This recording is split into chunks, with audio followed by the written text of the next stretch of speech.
Hey guys, welcome back to today's video. Today is Monday, February 17th, 2020, and today we're going to be taking a look at a new Nevada Democratic Caucus poll. Now, the reason why I'm making a very single video based off of the Nevada Nevada preliminary polling data, mainly because we have yet to see a substantial Nevada poll since the Bernie Sanders surge nationwide, and in fact, Bernie Sanders is performing very, very well in the state of Nevada and also nationwide. He's expanding his lead nationwide. He's now leading by double digits in an area that was ahead for Joe Biden not even a week ago.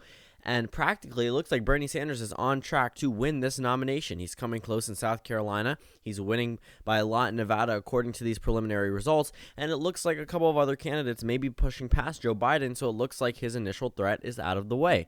So, Bernie Sanders, what does he have going for him? So this is the only poll that we've seen recently. Unfortunately for us, we're not going to probably have anything come up anytime soon. Obviously not. We're going to run out of time eventually. The caucuses aren't tomorrow. They aren't on a Tuesday, but they're on the 22nd of February, so we should go ahead and take a look at that. I don't know if I will be able to live stream that. I did not live stream the New Hampshire one, but that was for other reasons. Iowa was just a messed up show, but we'll see about Nevada. But Nevada is going to be very, very interesting. There's another Democratic debate coming up, and this is, I think, the last time for a lot of these candidates to shine, because once Super Tuesday hits, I mean, the snowball just keeps rolling and rolling and rolling until eventually they end up winning. Any candidate ends up winning. I do think that Bernie Sanders could win the nomination outright. I think it's a very real possibility at this rate. He keeps on expanding nationwide. Candidates like Bloomberg are definitely taking votes away from people like Joe Biden. Bloomberg, I think if he does end up dropping out, Joe Biden's numbers will go up by a pretty large amount, but also Bloomberg has just been funding a lot of money into political ads. I mean, literally on YouTube, it's dominated by Michael Bloomberg. I'm pretty sure you would even get a Michael Bloomberg ad on this video. I even tried to go in incognito to avoid it because I thought it was just because I'm interested in politics, but no, I've been seeing a lot of Michael Bloomberg ads everywhere, and it looks like it's paying off. His numbers are very, very high. He's in third place nationwide. He's coming close to Joe Biden. I mean, he's within a couple percentage points, so if Michael Bloomberg ends up winning the nomination, that'll be practically insane because it just really means that he bought this election early on. But I don't think that's going to happen. I do think that Bernie Sanders and Joe Biden or Elizabeth Warren are going to end up being the top two candidates, a variation of those three. But it is a real possibility Michael Bloomberg gets up there, but he doesn't look too good in terms of delegate counts until we actually hit Super Tuesday, where he's polling pretty well. But back to the poll. Same things that we see on a nationwide level, maybe a little bit more in favor of Bernie Sanders. Obviously, he is polling a lot larger in Nevada than he is on a nationwide level. They asked about his favorability rating, a lot more approved of than Joe Biden, Elizabeth Warren as well. Joe Biden just doesn't seem to be liked by some of these people here. It's about a 50% disapproval rating compared to Bernie Sanders, where it's 30%. Go over to Elizabeth Warren, it's 30% as well. When you hit Amy Klobuchar, 28%. So it's not exactly the this doesn't really bode well for Tulsi Gabbard, but obviously she's not going to be a top contender. Michael Bloomberg also has a pretty low approval rating, or I guess high disapproval rating, which again is not a good sign. Even though he is polling pretty well, he's still hated by a lot of the Democratic Party, guarantee it. I mean, he used to be a Republican, for crying out loud. I mean, it is a very real possibility they don't like him at all. Pete Buttigieg doesn't have too bad of an approval rating. Besides all of that, let's go ahead and see. So, pretty much, let's see if this is it. Okay. Thinking ahead, if the 2020 Democratic Caucus for president were held tomorrow, I'm sorry, this font is really, really bad. Who would you vote for? Take a look at these numbers. First place, Bernie Sanders. Second place, Elizabeth Warren. Third place, Pete Buttigieg. Fourth place, Joe Biden.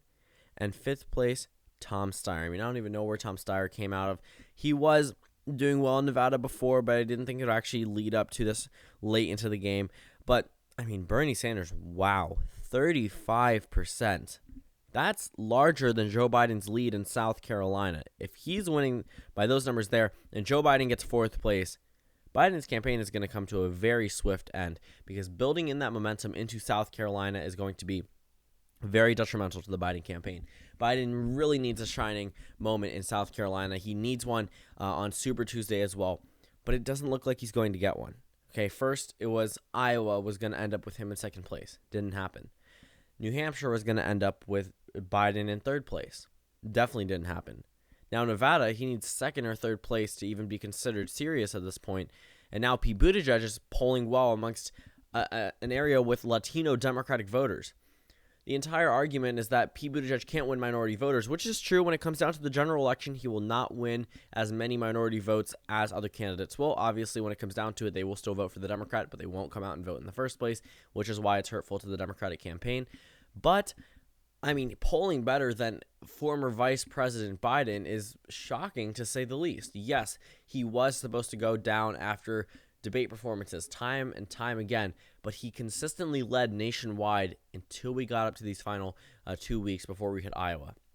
And that's where Biden actually started taking a hit.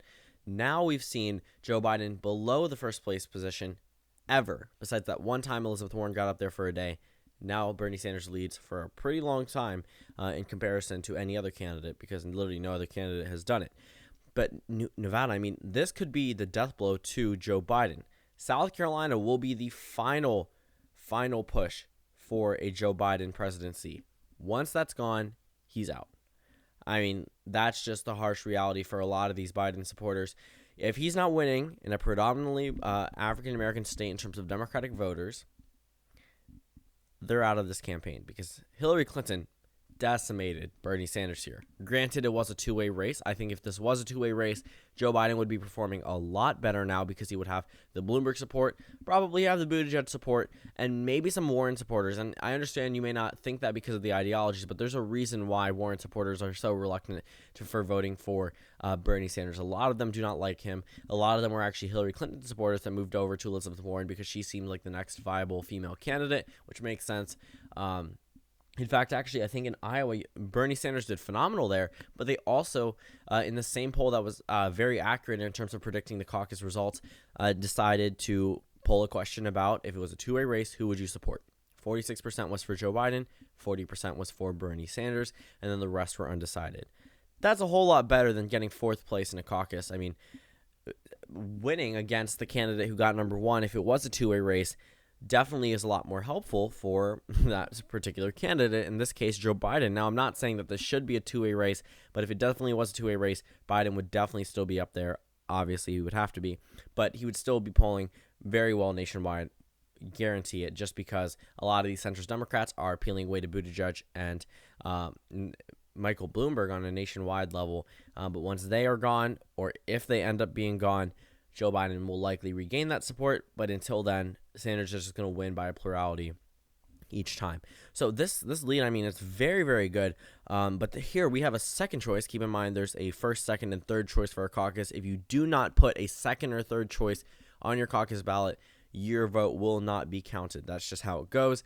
I guess that's not necessarily the most democratic thing, but you do have to choose a second and third choice here. So, second choice, Amy Klobuchar, Joe Biden, Pete Buttigieg, Tom Steyer, and Elizabeth Warren are still in the top five. Bernie Sanders is below all of them, but that's obvious because he is the first choice for a lot of these candidates. And then third choice, it goes Warren, and then Amy Klobuchar, Buttigieg, Tom Steyer, Joe Biden. So it looks like a lot of these people that were with, let's go up, with Joe Biden, they're going to probably just hold on to him, maybe just a little. There's no guarantee. Only 1 in 10 Biden voters are made up completely compared to Bernie Sanders. About half of them, and the rest of them literally are single digits or barely above double digits.